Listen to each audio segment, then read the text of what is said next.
Into the Paul Farrington Show. Paul, joined by Robert Ziggy Ziegler. Just miserable. What's the title? Absolute misery. Just an absolutely miserable football day. Once again for Paul Farrington, for Robert Ziggy Ziegler. Across all boards, Ziggy, the Packers, the Vikings, is like, we're going to the game next week, and we're thinking, holy crap, JJ does it to the Bears again. I can't believe we're going to win this one. And 60-yard kickoff return? It's like the Vikings just completely blows the game. The Vikings just have this innate ability, like no other team, to get your hopes up and then just rip your soul out of your body. And it would have been fine too. Our good buddy Will Cooch is here, and Will was part of the show when we launched it back in like 2016 or 2017, 2018 actually. And I just looked at him and said, Will, like if the Vikings had just gone out miserably, and lost 24-6 or whatever, the way it was looking, would have been fine, right? Because all right, just another horrible game from JJ. Pack it up, we're done. But of course, they have to find their way to come back. You have to have the amazing final drive. Great throw to Addison from JJ. And it's like, we're going to be 5-5 with a real shot here. Maybe not a real shot being a competitive Super Bowl team. Like we're not delusional like that. But we have a real shot if we go into Green Bay and beat them next week. And then, what are you talking about? What? No, I feel like we watched two completely different games. You're sitting back here thinking if we win this, we've got a real shot. I'm watching this game saying JJ McCarthy is not the guy. And like whether we win this game or not, it doesn't matter. Yes, that is obvious, Ziggy. I don't know what you're doing trying to talk yourself into if the Vikings win this game, they've got a shot. Paul, the season is over. The JJ McCarthy era will be over soon. It's over in Minnesota. Yeah. All right. What do you want to start with? Well, there's more to get into on that. If you win, you win. Like I understand that we can be upset about the game was horrible. There's no doubt about it. JJ was atrocious the entire game. But if you win, you have things to build off of. It's like winning is hard in football, and it's something that when you do it, you have to enjoy it while it lasts. And I'd be of course thinking long term we have a lot of problems here. But short term, I'm like, go into Green Bay and win. You're 6-5 and you have a real shot. You have to be able to think like that too. And it's just a nightmare. Let's start with the Packer game though, and then we'll get to the Vikings because most people here want to hear Green Bay and the Giants. The camera's frozen, Paul. My camera's frozen? Okay. Indeed. Zach, could you throw up I'll take over for a second Ziggy? here. Can you throw up Ziggy, Zach? Sorry. There was a funny little similarity in these games for the Minnesota Vikings and the Green Bay Packers, and that for both of these teams, the drops were just horrendous. And I actually want to see, I don't know how to do this. I'm going to try and run it myself. If there's ever been a team that has lost more value to drops on offense and defense. Because while the Packers won this game, and Paul and I were saying this, you can win a game and it's totally different when you're talking about winning a game. This was a putrid game from the Green Bay defense. And I don't know. They can't play complementary football. It seems like when Jordan Love is throwing the ball, inexplicably receivers forget how to catch until the very end of the game. Inexplicably when Malik Willis is throwing the ball, guys can keep the ball. It's difficult to understand what is going on for this Green Bay team. And I'll admit, they've got me fooled. Everybody tried telling me, look, we're the Green Bay Packers. We're going in to play the New York Giants. You can't count on them to blow out Jameis Winston. And it doesn't matter if Jameis Winston puts the ball in your defensive back's hands 5 times. Apparently, it's just going to be a disaster every single time. But this is the difference between Green Bay and Minnesota. Jordan Love played outstanding. Even though the completion percentage isn't going to be there, he was on all day today. The defense for the Packers stepped up when they needed it. Micah Parsons had a huge sack when the team needed him. Obviously, Evan Williams had a huge interception. And for the Green Bay Packers, they played well enough to win. And as the Minnesota Vikings heading to play you guys next week, I'm trying to stall until Paul gets back here. If this isn't happy, right? You're not a Packers fan sitting back saying this was an awesome game, but the losing streak has stopped. You won on the road, and now you've got a very winnable game coming up before you have to play the Detroit Lions. So this is just... People were asking me, do I understand why Packers fans want to play Malik Willis? Absolutely not. Jordan Love played lights out this game. This is a very bizarre game, I think, to point to and say this is proof that we need Malik Willis in this offense and not Jordan Love. I know Malik Willis had a nice run. I know he completed his 2 passes for 6 yards and a touchdown. How do you watch this game, especially that last drive, and not think Jordan Love is going to be the answer for Green Bay at one point or another? While things weren't perfect this game, almost he was getting the ball in his receiver's hands almost every single time he threw the ball. He missed, I think there were 11, or sorry, there were 9 incompletions this game, and what, 7 of those were wide receiver drops. Just like absolutely ridiculous. This Packers team just can't get out of their own way. And honestly, as a Vikings fan, still, like, I'm not a Packers fan, this team is just baffling. We'll see what's going on with the Josh Jacobs injury. You never want to hear that a player has a knee injury and is going to be out for a little while. We don't know how long he'll be out, but given that he was ruled out of the game, it's not absolutely nothing. The offensive line continues to struggle, but Jordan Love is just so incredible. That Christian Watson touchdown pass, if you're wondering, why does this team believe in Jordan Love? Why do they continue to believe he's the answer? Why is he one of the highest paid quarterbacks in the NFL? That last drive and that throw to Christian Watson, unbelievable. And this is what Jordan Love does for the Green Bay Packers. Basically, every time you've needed a game-winning drive from Green Bay, he's delivered. Now, the defense hasn't always kept up their end of the bargain, though I'll give them credit, even though they gave way too much up to the New York Giants at the end of the game. They sealed the deal. You have to give them credit for that. But I have no idea where Paul is, by the way. We will see how this goes. But if you're the Green Bay Packers, Jordan Love played such a good game, relatively speaking. Savion Williams, I'm forgetting to mention that catch too. And this is with Jordan Love. You have to remember he played most of this game with an injury to his shoulder, right? You can say that it's glazing. You can say that I'm giving this guy way too much respect. I don't know how you watch this game and don't think that Jordan Love played a good game of football, Paul. Yeah, sorry about that. We've been having some technical difficulties with our camera freezing. But finally, Ziggy, as producer Zach has not been on camera, I finally ordered him new equipment to get him back. And that new equipment seems to be working out well for us. I don't know how much Jordan Love glazing you did right there. What I said was Jordan Love had a good game. Most of the issues were on the receivers dropping the ball like 8 times. And you can't watch that last drive and not think if this team goes on a run, it's going to be because of Jordan Love's play. Oh, I actually. Really, I'm surprised with some of those takes, Ziggy. I thought Jordan Love was awesome today. I thought if anything, the Packers defense was just horrendous, and that's been. No, I'm agreeing with you. I'm saying all those things. Oh yes, yeah, okay. People are saying I'm being like way too high on Jordan Love. No, he was great. That, like Malik Willis should be the starting quarterback. The Packers, it's been a continuous problem for them this entire season. It's that they do the little things wrong. They do the little things wrong, and that's combined with making big mistakes. Like 4 or 5 times a game. And we saw it again today. Luke Musgrave at the end of the first half, very, very lucky that turnover was called back, because you're setting the Giants up in prime position to go into halftime with a lead. And I actually thought that was a fumble. Did you? It's hard to say, but this was not a like bad call in the field that got overturned. Yeah, it's just you run through the game for the Packers, right? You have Romeo Doubs with a bunch of drops. You have Carrington Valentine with a couple missed interceptions early. Javon Bullard misses an interception in the third quarter. Keyshawn Nixon drops a big interception. Musgrave with the fumbles or near fumbles. Missed extra points. Third down conversions time and again. I mean, the Packers could not cash in on any of those quote unquote game changing type of plays, and they still won the game. Like, that shows the talent discrepancy between the Packers and the Giants. But this is what has plagued Green Bay, and this is why they're sitting here at 6-3-1 and not, 8-1-1 or 7, or you know what I mean?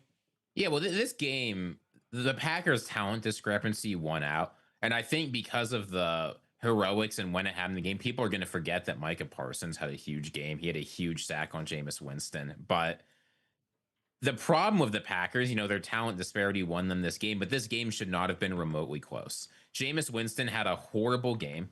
The Tyrone Tracy was fine, I guess. The receivers are almost all backups at this point. Besides Brian Burns, nobody did a whole lot for the Giants defense this game. Like, this should not have been. The Packers should have won by 3 scores based on the talent discrepancy playing in this game and the quality of play. What should have happened? But as you say, the small, ridiculous mistakes just add up horrendously. Yeah, and that costs you in big moments. And that's something that Packer fans are going to have to live in somewhat fear of throughout the entirety of this season and into the postseason is will we make the critical error? You tried to make a change at kicker, bringing in Haversick, and he misses 2 extra points. Yes, it's a windy day, but I mean, those are the little things that you need to be great at to win Super Bowls. Back to Love for just a second, though. With all of that said, right there, he gets banged up, has the stinger. That's how I'm describing it. I'm not a doctor, but has the stinger on his left shoulder. I feel like if you're moving it around as much as he was on the sideline after the play, I was anticipating him coming back. And Malik Willis, we were waiting for all the Packers fans to come flooding into comment section saying, "See, told you about Malik." He comes in and gets the job done. I mean, that was a massive drive, Ziggy, to give Green Bay some momentum when it looked like things were heading off the tracks.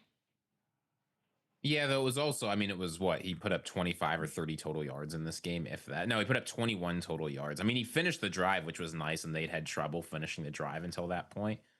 But, I mean, it was a fine performance from Malik Willis. It's what you want your backup to do. He played well for 4 or 5 plays. Yeah, I mean, I'm not, obviously, I'm not coming out here and saying anything about quarterback competition, but it's really valuable when you're down 7-0 in the second quarter, have no momentum, your quarterback's out, and Malik comes in. Yeah, they don't want him throwing the ball that much. And I think even the touchdown throw to Christian Watson kind of showed you why they don't want Malik Willis throwing the football. Just like a crazy decision, throwing back across his body. And Christian Watson makes truly an unbelievable contested catch. But I thought Malik got the job done there. And if we're going to talk Christian Watson, how valuable has he been since coming back? A couple big time plays in the games he's returned to. But today, you call him the hero of the game, right? Yeah, probably with that touchdown catch. Yeah, and not just that, he had a couple other decent catches on the day. Like Christian Watson's, he is the most reliable, best receiver on this team. Yeah, he came up huge. And the concern though, and this because Jordan Love, I don't know if were people talking negatively about him, Ziggy, to start the show? About whom? About Love.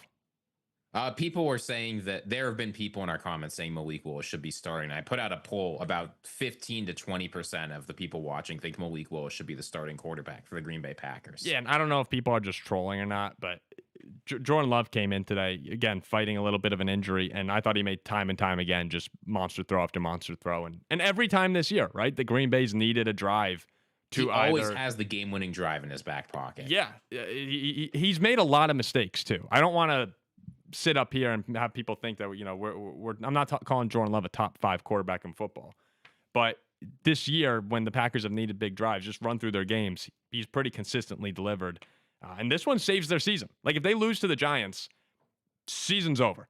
You start spiraling very quickly. Yeah, and I don't know what happens with Matt LaFleur. Like he probably finishes the season, but if you lose to the Giants, and it was all backups too.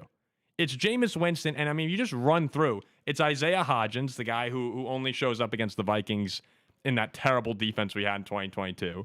Tyrone Tracy, Theo Johnson, Wan'Dale Robinson, Hyatt. Like, it's all backups in New York. And I was really disappointed in, again, putting myself in a Packer fan's shoes. I would be really disappointed in the defense today, who just gave up. It felt like monster drive after monster drive for the Giants. I mean, look, listen to the second, from the end of the second quarter, Ziggy, 11 play, 68-yard drive, 6.5 off the clock touchdown. Then a 16 play, 56-yard, 10-minute drive, turnover on downs, followed up by a 15 play, 85-yard, 8-minute touchdown drive. And then, the game ender, still a 10 play, 51-yard drive. Like they couldn't get off the field against Jameis Winston and company. Like that, it's really weird how the Packers can put together, just fantastic defensive games. Yeah, they dominated the Eagles last game on defense. Yeah, just a great defensive game. And it's kind of the same with the offense, though. Like, they have the great end against Pittsburgh and then disappear. And the defense has been awesome. And today, torn up by the Giants. The consistency is a word we have used a lot. Consistency is a word Matt LaFleur has used a lot, and it's just not there. When I don't know how you don't at some point, because this has been a problem for the Packers for years, how you don't step back at some point and start to wonder if coaching is part of the problem here. It's hard to avoid it, right? Yeah, I would say so. Do you? Wouldn't you? No, I certainly agree. It's as much as I think Matt LaFleur is a good coach who's won a lot of games. If the Packers get rid of him, he'll be the most desirable head coaching candidate on this cycle Mhm. for the teams that are currently looking for a guy. It is just baffling that Green Bay can't put together consistent progress. And as we say on this show a lot, in the playoffs, you need to be at your best for 3 or 4 games in a row. That is a necessary thing because you have to win every single game. You can't just drop a random game to the Carolina Panthers. You can't come out and have half the ball look horrible against the Philadelphia Eagles. You can't have. I don't understand why 2 times every year, everyone on offense and defense for the Packers just forgets how to catch the football. You're right. This wasn't like torrential downpour, heavy winds. I know the weather wasn't great, but it's just baffling that somehow still the Packers have games that lead the NFL in drops, except the Minnesota Vikings. You were right, though, also, because today you could actually say it about the defense, too. There were, 4 or 5 dropped interceptions, and we knew that coming into the day with Jameis Winston. It was he has a lot of risky throws. His whole career, he puts the ball in dangerous situations. They're bad. Yeah, and he's done that his entire career, and he did it again today. A couple deflected passes, and Green Bay just wasn't able to come down with really any of them until the game sealing one, which it's a huge play to end the game. But that's when you're looking back when Andy's watching the game tape here before our show on Wednesday. He's going to be looking back at just so many different moments where Green Bay could have capitalized, and this is the difference between the Vikings and the Packers though today. The Packers had all these mistakes and found a way to win. Yeah, because they have a quarterback. Yes. Look, I know JJ McCarthy had a drive that got us the lead in the special teams collapse, but let's not. Jordan Love was basically the only thing that worked on offense for the Packers this game, and JJ McCarthy was the biggest problem on offense for the Vikings this game. No, obviously, but the point I was getting at was you just feel very different after a win and a loss. You're able to move forward. Maybe you do. Yeah, if the Vikings maybe I'm had just beat crazy. The Bears, yes. I wouldn't feel any differently. Oh, I would. I mean, you throw out a poll if you want. Off a win, no matter how it is, I feel I find a way to navigate myself toward optimism after a win, and after a loss, it's doom and gloom. This is poll of last year. Yeah, this is what. Oh yeah, optimistic polls. Well, I don't think the Vikings last season were there was much doom and gloom at all. I mean, we had a couple games where it was going like, oh, is Darnold going to fall apart? And he really didn't until the very, very end. But no, at the end of this one, I was ready to be fully optimistic going to Green Bay. And I mean, we're going to have a great time anyway. And yes, if you're watching this right now, we'll be at Hagemeister Brewery on this upcoming Saturday from 4 to 6 p.m. doing a little meet and greet. Hopefully a bunch of people show up and have a couple beers, watch some college football, say hello, talk Vikings Packers. But I was ready to go into that meet and greet talking a lot of trash. I was like, we're going to come in here. We're going to have a better record than you guys. Pretty foolish regardless. Yeah, but I'm not afraid to be a fool. Like I've done that my entire life. That's like breathing. But yeah, Ziggy, it was just, for a moment here, let's turn our attention to the Viking game. Hey, we can sympathize with Packers fans. We now know what it's like to lose because of horrendous special teams. Well, Ziggy, I mean, come on. I feel like we founded that club. No, indeed. I'm not being serious. We lose 19-17, and there were moments in this game where I almost just turned the TV off and left the room. That's how disappointing this one was. I mean, you're watching JJ McCarthy throw the ball 15 feet over people's head, and Justin Jefferson almost immediately in this game, you could tell he's like, oh, again with this shit. I know we've been very slow to roll this out. The frustration with Jefferson is really building. He can't take it much more. Oh, it's building with everybody. I was out here advocating for Brosmer to take over. Which is insane. I was ready to have Brosmer come in the third quarter because JJ can't throw the football. And Kevin O'Connell, you're watching these plays, and if you just pan to anyone in Minneapolis, basically, let alone US Bank Stadium, people are just like looking at the screen going like, oh, what is happening here? I mean, JJ can't throw the football. And yes, it was a nice little comeback at the end. We had the punt return set us up inside the 25, and we were able to capitalize. And then JJ was good on the last drive. A lot of dink and dunk down the field. Nice throw to Addison to tie it. But like we can't do much more of these multi-interception, less than 150-yard games. It's brutal. I mean, we can't throw the ball, Ziggy. No, and sometimes teams like the Philadelphia Eagles are fine having their quarterback get 200 passing yards because they have an incredibly effective run game. Jordan Mason and Aaron Jones are not the problem, but that's not what this offense is built to do. This offense is built for passing. We're paying Justin Jefferson one of the highest rates in the league. Jordan Addison is up for a big extension. We should be passing for 300 yards every single game. That's what Kevin O'Connell wants to do, and that's what Sam Darnold and Kirk Cousins could do. I'm watching. I mean, the defense, the start of this game was infuriating because the Bears come out and they go 3 and out on their first 2 drives, then have a 6-play, 18-yard drive, and we just do nothing with it. We do nothing with it. There's a play where Caleb has a botched handoff to Swift, and we can't recover it. JJ misses a couple wide open people, and you have all these opportunities in the first quarter, which we kind of dominate up 3-0. And then eventually, you just can't keep putting your defense on the field. The Bears go on a 15-play touchdown drive, and they have the lead. And all of that initial effort from the defense, it feels wasted. It's just, and then it just got worse from there. Then 2 really, really bad interceptions. Felt like countless other times where JJ's arm's getting hit when he's throwing because he's late on his read. Ball pops up in the air. You have Bears players getting injured because they're running into each other because everyone in a Chicago uniform can pick off the pass.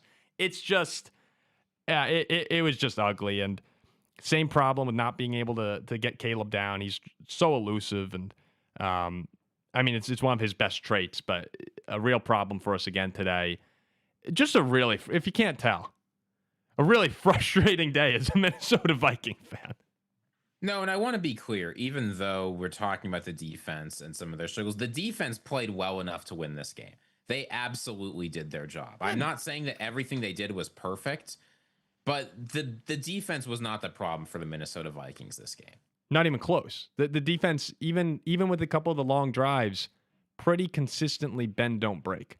I mean, they gave up 1 touchdown, right? The entire day? Yeah, and they gave up, they forced 6 punts this game. Yeah, the they did a great job. Absolutely did their job. And it's, again, one of such a frustrating thing about being a Viking fan is the offense lets you down the entire day, the whole day. And the defense, finds a way to get the ball back in their hands. Special teams delivers by setting them up for their first touchdown. And you go, okay, JJ, can we get this done? And I'm watching the clock, Ziggy, once we got to the 15-yard line with a minute left. I'm like, oh, shit, even if we score here, there's enough time for something to happen. When you're a Viking fan. And it's the Minnesota Vikings. Something always freaking happens. When you're a Viking fan, if that clock's not at 0 when we score that touchdown, there's a chance that something insane can happen. The only team with more trauma in that situation is the Buffalo Bills. No. I don't even want to hear it. The people talk about the Bills. Yeah, I know you're going to 13 seconds. Woe is me. I'm a Bills fan. We've had 5 bad years in our existence. 4 straight Super Bowls in the 13 seconds. They normally suck. The Vikings have it worse than anyone. I'll go to my grave on that. Sorry, Bills fans. I got a little carried away right there.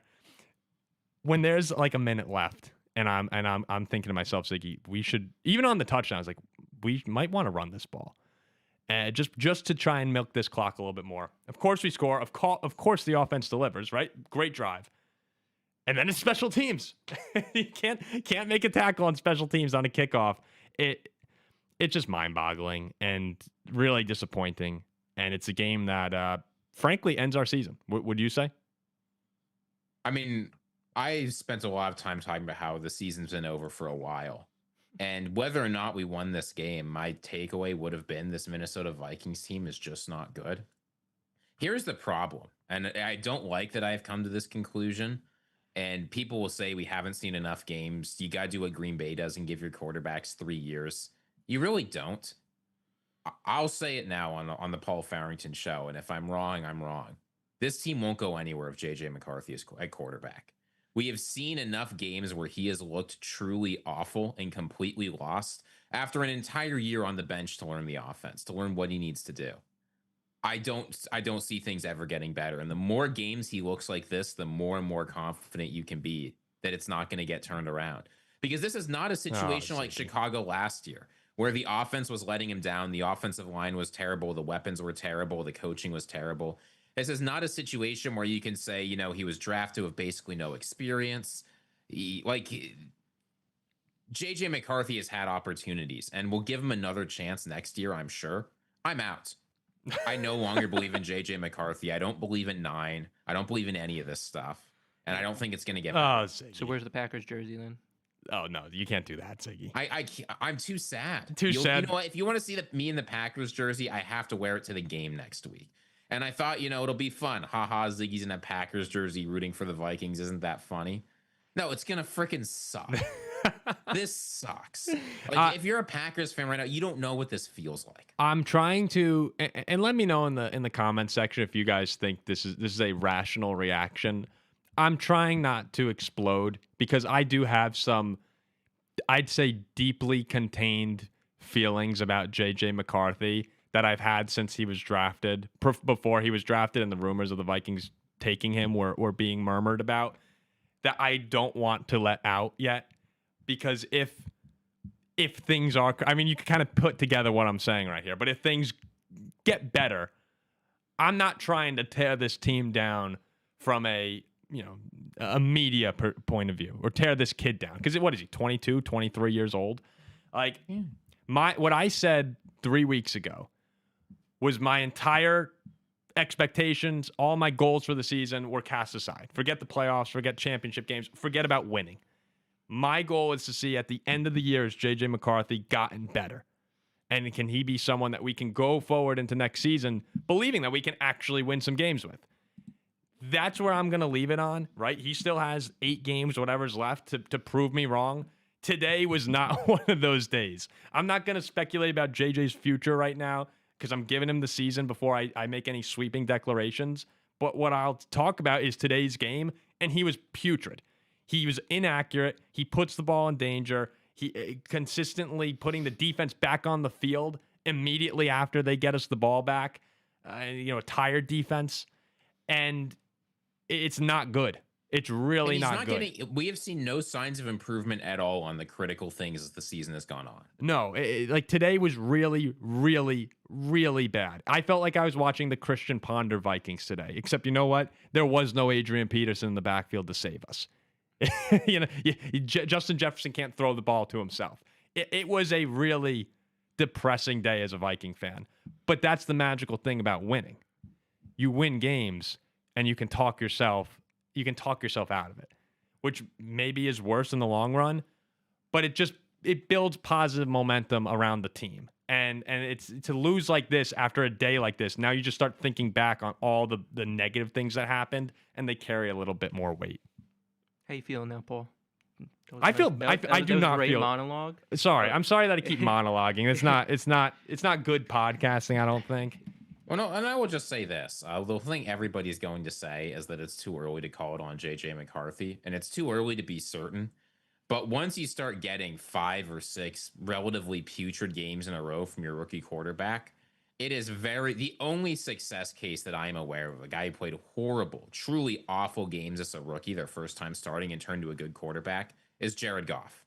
And Jared Goff was in an absolutely awful situation with Jeff Fisher his first year. And the second he was in a good offensive situation, McVay immediately looked good. Yeah. It's very unlikely historically that JJ McCarthy will turn into a startable NFL So quarterback. your panic meter on JJ's at like a 10? I'll call it a 9 because it can get worse. Every single game, it'll keep ratcheting up. But there is no historical comp in a situation anything like JJ's McCarthy where that player turns into a good NFL quarterback. I'd call it a 7. I'd call it a solid 7 because there's still you have to let him finish playing the year and see how that goes.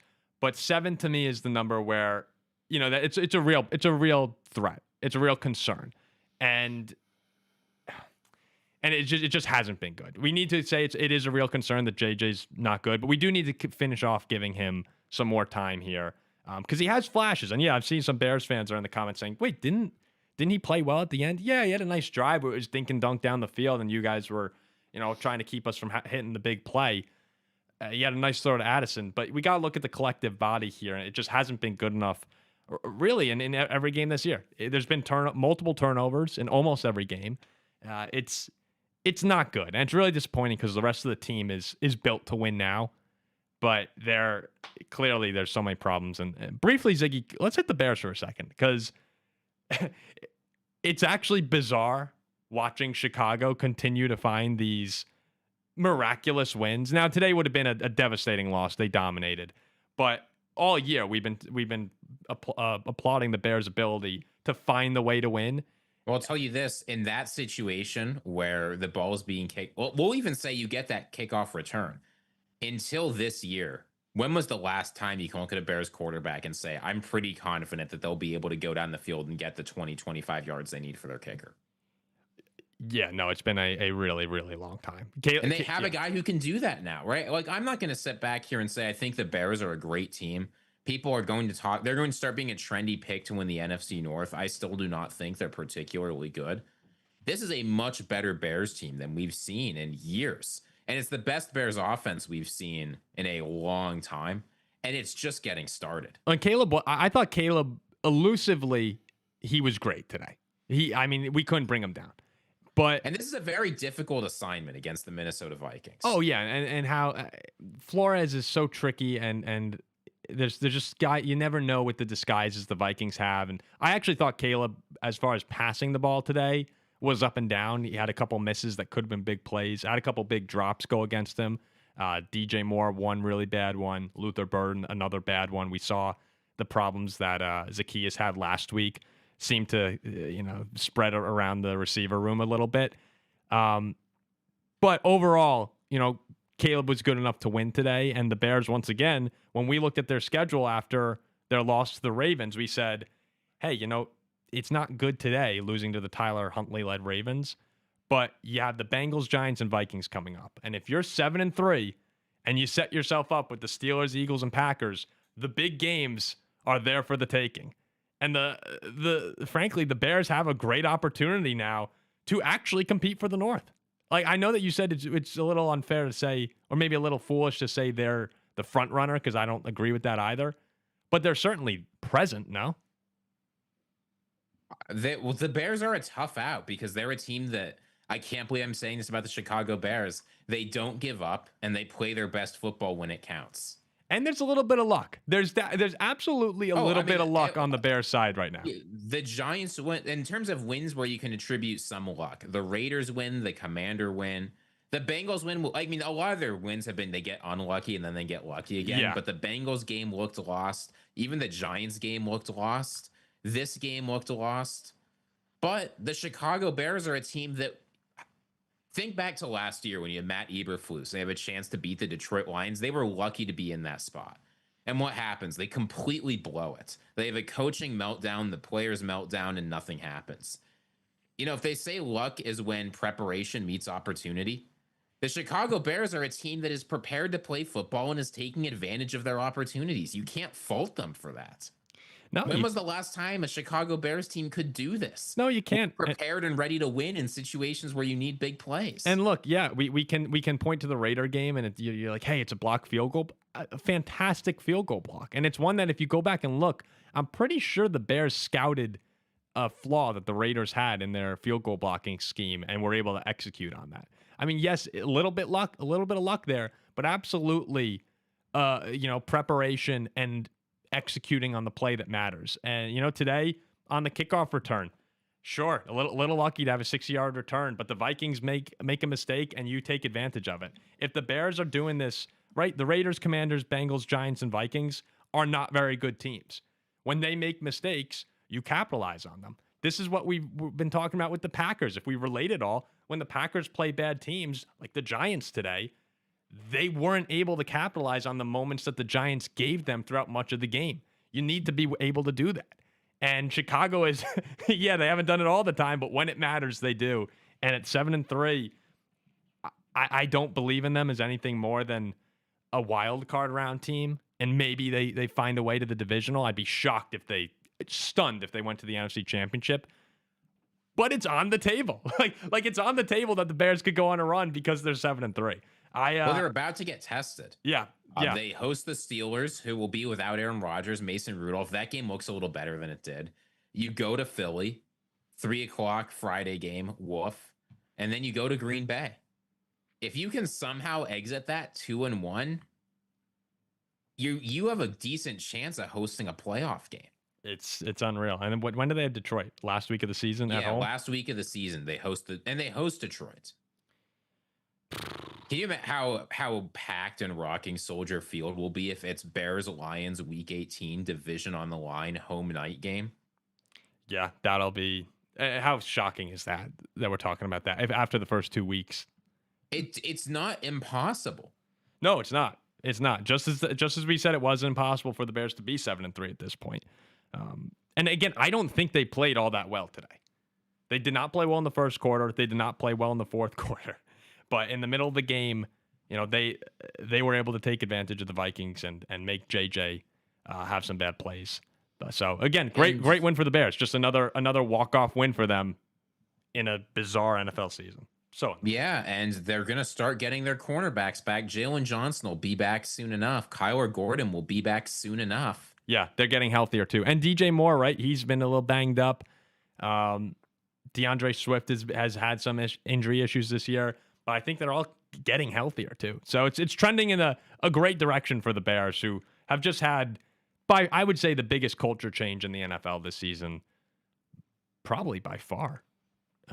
Maybe the Colts are up there, but there's just a good vibe around Chicago. And this is what sucks about being a Vikings fan. The Bears are trending up. The Lions have been trending up for years. The Packers, even though it feels like they're trending down with Micah Parsons having beat the Lions and coming off a win. And then we're just sitting back here.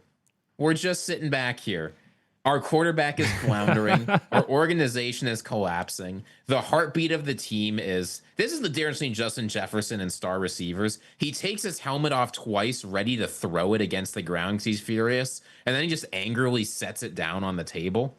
But he was ready to fling his helmet into the ground. Oh, 100%. I think that's Jefferson how every is ready to quit. I think that's how every Viking fan felt. Justin, walks off the field. You just see him do that pump fake where you're about to punch a wall or something. And it's like, all right, gotta. Yeah, I'm not holding it against him. I'm not sitting here saying Justin Jefferson's a diva. He's put up with a lot to get here. And hey, at least Sam Darnold's having a bad day. You can look at that, I guess. But this is what Minnesota Vikings fans have to do. We have to look at the Rams-Seahawks game and hope that Sam Darnold plays poorly so we'll feel like less of an idiot. Oh, boy. All right, so let's wrap it up here. We got a couple super chats to get to, Paul. We didn't talk about Miami today. Oh, what do you want to talk about, Zach? Absolutely nothing. We should have lost the fucking game. Okay. There we go. There's producer Zach. Yeah, well, hey, the Dolphins did win. Are you guys back? Did you hear the Gruden thing? Yeah, I heard Gruden say, I think the Dolphins. Yeah, that's insane. I think the Dolphins are going to catch fire here. Hey, Zach, I don't know. 2 in a row. Find a way to win overseas is always impressive. You just beat the Bills. Yeah, you're right. Just beat the. No one would be happier for you than me if the Dolphins went on a run here. But this is a bad time to be a Paul Farrington show fan. I hope we do. So we trade you Tua, and you could take his contract. I like Tua. Everything. You know I like Tua. I would take Tua. I think with Tua today we beat the Bears. Take Tua. Okay, Ziggy, I'm sorry. We do have some super chats. Can we hit those? Yeah, we do. First, we've got a. Will says no to Tua. Every other Viking fan seems to agree. Unfortunately, when we start the stream, super chats go up. We had a really generous super chat at the beginning, apologizing for our loss, and we appreciate that. Unfortunately, I'm not able to access it because it was from before the stream came in, but we do want to give a shout out to that. This is from D Mize. Matt LaFleur was better after JJ McCarthy got hurt and after the Malik drive. And what did we do? Let Jordan Love cook. 7 drops by the offense, 5 drops by the defense. Holy crap! LOL. Yeah. I just don't get the Packer implosion meltdowns. Yeah, the Love was great today. I thought LaFleur, for the most part, was pretty good as well. Guys are dropping the football and missing tackles and dropping interceptions. There's only so much we can yell at Matt LaFleur and Jordan Love about. Indeed. This is from Quasar0121. If the Vikings had won, I would have scolded in my Parsons jersey. So close. Yeah, I know. Everyone was rooting for the Vikings today. With Chicago, this is how you know the Vikings are going to lose when you want them to win. Yeah, and just a reminder, if you're enjoying, we just hit 27,000 on our sub count, which is awesome. The countdown to 30,000 continues. We appreciate everybody for tuning in. And if you haven't hit subscribe yet, please do, as we're trying to chase down 30 now by, I guess, the end of the season. That was, one of our goals. So we appreciate that from everybody. And one more reminder before Ziggy continues that, yes, we will next weekend be at Hagemeister Brewery in Green Bay from 4 to 6 doing a meet and greet. If you're watching, we'd love to hang out with you. Zach, you found the super chat? I believe so. Ziggy, it was $50. Oh yeah, it's from right? Richard Wirtz. It's showing up for me now. Sorry for the loss. Hopefully I can make it out next week. Go Pack and cheers everyone. Exceptionally Very generous. nice. We Very appreciate nice. Yes, we appreciate that. Thank you. It's good to know that not every Packers fan delights in our misery, though many do. And if you delight in our misery, as Paul said, click that subscribe button. This one's from Caleb Esmondi. The biggest problem with the Packers is that after week 2, they have Tomlin Steelers syndrome playing down to the competition. You should be glad Jack's not here for that one. Yeah, they've been weird all year. I don't know how you have the highs of Green Bay and then it's not just this year though. Remember that Panthers loss in 2023 or that terrible Panthers I don't game? need to go back to that though. Like since Jordan Love's breakout, like particularly this season, the only thing the Packers have been consistent about is playing up or down to their competition. That's the only thing they've done. Every game they play in is really good, it's really close, but it could be the Eagles, it could be the Lions. And they play great. Not great, but I'm sorry. They play it close enough to keep it a good game. Or you see them playing against like the Panthers and the Giants and the Browns. It makes no sense. It really makes no sense. Ziggy, you want to keep going on super chats or Yeah, sure. Reflecting on that. I'm in shock at the way this game ended, Paul. Can you blame me? Like no, it's you watch this Minnesota Vikings game, and I'm just they got me. I've tried my hardest to resist. I thought we had it. And the Santos kick at the end there, it starts off like looking like it's going to go left the and Bears then curves back in. Game-winning field goal. I know. Only us. We're the only ones that can find a way to actually lose to the Bears on a game-winning field goal. This is from Max Neumeier. Paul's back. Scale back the Packers fandom, Ziggy. We appreciate that, Max. Thanks, Max. I don't know what you're talking about, by the way. And Paul definitely doesn't either, so there's no point in rewatching what I had to say about Jordan Love. This is from Anthony Perry. Are you guys sure that JJ McCarthy isn't still injured?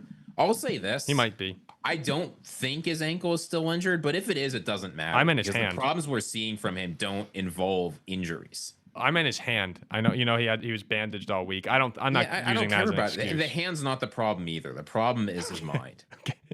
The mental game is not there. Which is also, by the way, the one thing that he's consistently praised for. Like I can't hear another time of, and I've been guilty of this, people coming out being like, it's not there yet with JJ, but mentally, the guy's ready to go. I appreciate that. And I think that that's a strong trait to have as a quarterback.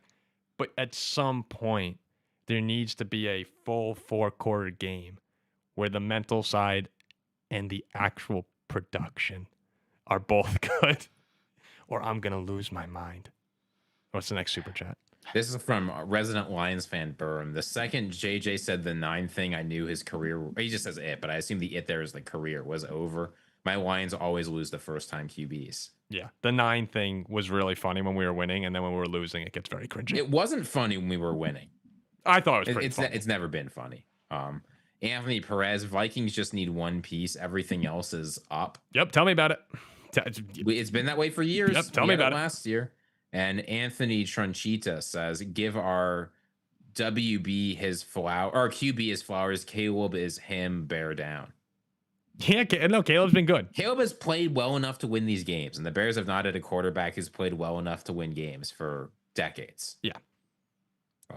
2 more. Eldegrim, Bears wins are against teams of a combined 1951 record. They haven't beaten a team of more than 4 wins through 10 weeks.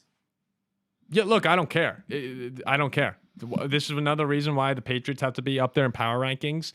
It's because this year we've seen consistent upsets across the National Football League, and teams like the Bears, teams like New England are beating the teams they're supposed to beat. Assuming that this is a Packer fan who left the comment, if you guys beat the teams you're supposed to beat, you very well could be undefeated right now. So there is something to be said about getting the job done when you have to. We have to give them credit for that, even if it's not pretty, even if it doesn't encourage us too much going forward. Fact of the matter is they're winning these games and they're 7-3, and that has to be acknowledged, because if they show up on a game day, at 7-3 now, that's when the division comes into play. A typical Bears season doesn't have any wins at this point in the year. Maybe one or two. Like the Bears winning games against bad teams is new for them. Yeah. Dane Veckert says, so if the season keeps going like this, how much do you think tickets will be at the end of the year? I assume you're a Vikings fan if you're asking that. And I have good news for you. The ticket prices for Minnesota Viking games are completely disconnected from how good the team is. So you don't have to worry about how we play when you're thinking of ticket prices. You don't think that resale market matters? I assume you're talking about like season tickets and stuff. Face value. No, they're talking about resale markets again. Well, then the only thing that matters is the opponent we're playing, not how good the team is. Yeah, because we're bad. I'll say I think they're going to go down a lot. The Vikings were playing well. Tickets prices go up. Yeah, they stink. Demise niceness in the number of good throws in JJ McCarthy's career. Okay, haha, very funny. And then Jared here. Jared says, who's been a member for 16 months. Which is incredible. That's a long time. We've been doing this show for 16 Yeah, months? it's surprising. Mac Jones will start games for the Vikings next year. The whole point of bringing in JJ was to get off of this, bring in the veteran quarterback and have one good year with the veteran, then they stink the next year, and we go back to this insane loop that's been going on since after Fran Tarkington, probably. So, yeah, I mean, I guess with the history of the Vikings, Mac Jones very well could be playing for us. So. All right. It's funny that you say that about Fran Tarkington because like he was only with the Vikings for 5 years. Yeah, but he's still he came back after that Giants stint. And then how long was he with us? It was 5 years. Yeah, I mean, I'll take 10. I think this is the thing, and it mirrors the Sam Darnold thing. Even when we have quarterbacks playing well, the Minnesota Vikings are happy to get off and try something new. Sure. Yeah, we're happy that the Vikings are pause. I can't keep watching this team. It's okay, Ziggy. It only gets worse. All right, we'll wrap it up with that. Appreciate everybody for all the super chats. Appreciate we had almost between 900 and 1,000 people watching this throughout the entire thing. Very nice of everybody to come and commiserate with us a little bit because this is therapy. This is kind of like a form of therapy, at least for me. Or after watching the Bears walk in and beat you in your home building. You need to be able to talk it out, or it just... Yeah, I mean, Packers fans, I'll say is they know what it's like to have the Bears walk in and beat them in their home building. That's what the Bears did the last time they played in Lambeau. The difference is the Packers know that after that game ends, they're going to the playoffs. For us, it's complete mystery of what it feels like a complete darkness, honestly, that we're walking into. And hopefully O'Connell will be able to right the ship, but at this point, I don't even know. All right, we will see. Hopefully, we see everybody at Hagmeister Brewery Saturday 4 to 6. We can't wait when they can see us. They can see us tonight for the Lions React. Yeah, and we'll be live tonight after the Lions game. Ziggy and I will probably do something as well tomorrow, a reaction to all the games, all the biggest games, because there's some really big ones. Denver, Kansas City going on right now. Seattle and LA going on right now. A lot of the shaping of the playoff picture is going to come into focus this evening. So can't wait to see it.